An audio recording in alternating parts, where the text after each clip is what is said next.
Class is in session. This is the Draft Seminar Rookie Profile Series hosted by Matt Hicks, the FF Educator, and I am joined as always by John Laub, the Gridiron Scholar. This is the much-awaited Sam Howell Rookie Profile. The entire Rookie Profile Series will be simulcast on the Rookie Big Board YouTube channel, the Rookie Big Board podcast channel, and of course on the NFL Draft Bible Podcast Network. You can find more of John's work at footballdiehards.com and all of my work at patreon.com/thefeducator, including my 2022 Rookie Big Board and 85-plus final evaluations. John, Sam Howell has been a darling of the Devy community for years, but now we have reached this interesting point where he is not considered to be the top quarterback in the class, at least at a consensus level. I'm excited to dig into Sam Howell, and I bet you are as well. Matt, I seem to be on an island by myself. I have him at number one atop my board, and I'm very comfortable remaining alone on my assessment of Sam Howell.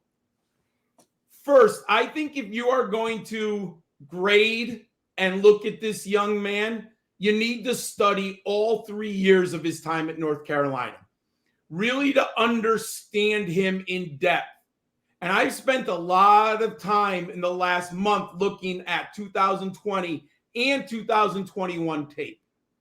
His resume is the best resume amongst the quarterbacks statistically in the class, Matt. He started as a true freshman at North Carolina, and he has started every game since arriving at North Carolina. Young breakout age. And him and Mac Brown turned around that program for the Tar Heels. In 2019, he was freshman All-American and ACC Offensive Rookie of the Year.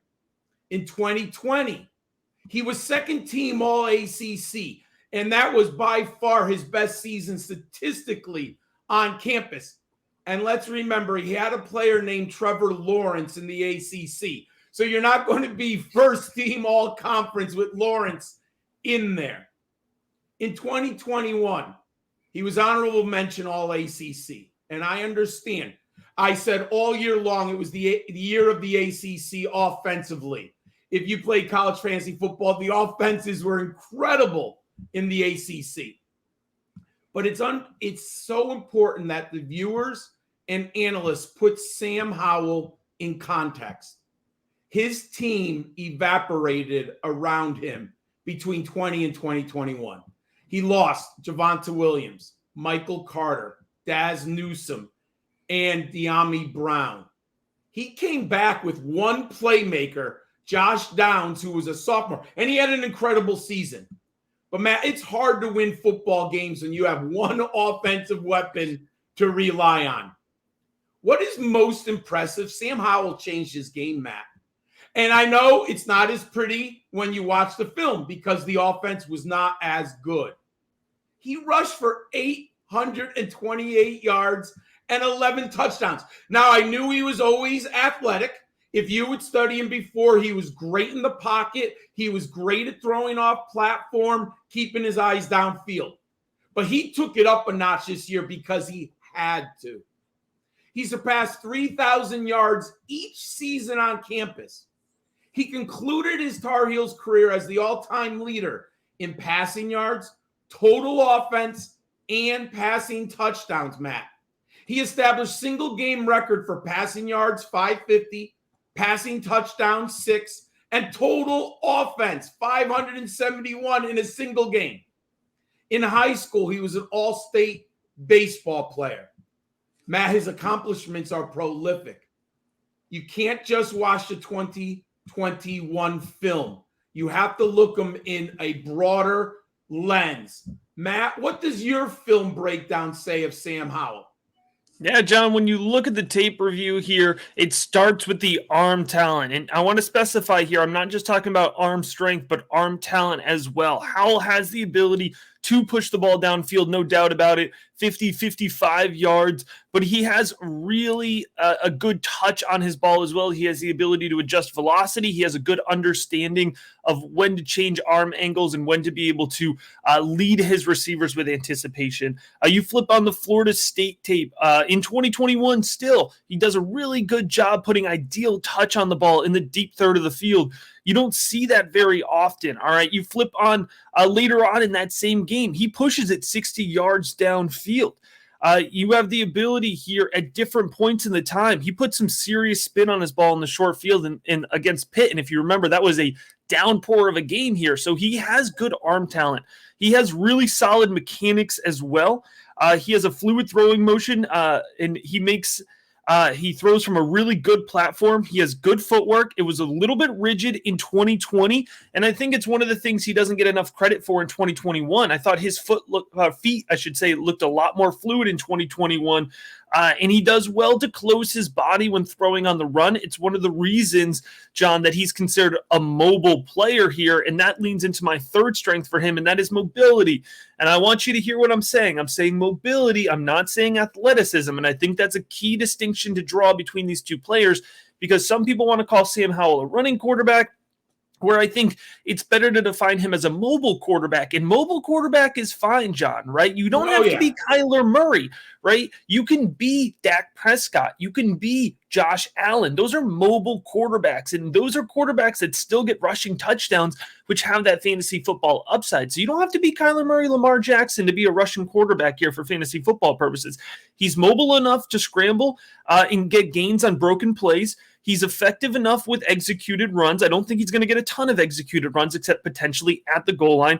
He's a powerful runner, John. He absorbs contact, and that's why I mentioned the goal line. And he's got good enough field vision, all right? So he can execute a 3-4 short yard run, be able to read the linebacker there and make the cut that he needs to.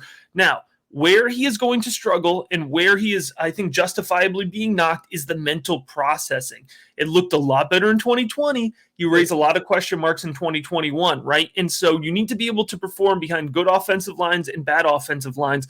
But he can really struggle to work past his second read. He got caught in the pocket consistently in 2021, overthinking. To me, John, that's a lack of confidence, right? That's what I saw in his 2021 tape. You didn't necessarily see that as often in 2020. He needs to have a little bit more confidence. You could see him double take, triple take at times, and just kind of force the ball into windows that were too tight, right? And so I think in a fresh start, Sam Howell could end up being a really successful NFL quarterback here because of those traits, and hopefully we can move past those mental processing concerns. But let's dig a little bit more into the numbers here, John. Matt, my model liked him a ton. First, I don't think people realize how big he is. He's only 6 foot, but what I mean big, he's 221 pounds. And you alluded to it, Matt. If you watch Sam Howell, he punches people in the run game. Sometimes I hope he doesn't try that in the NFL, because he might end up getting a little bit hurt. And I don't want him to, pop a shoulder or something like that. But there are a lot of runs where Sam Howell uses his size and physicality near the goal line. He's tough to bring down in the field. And what popped up in my model?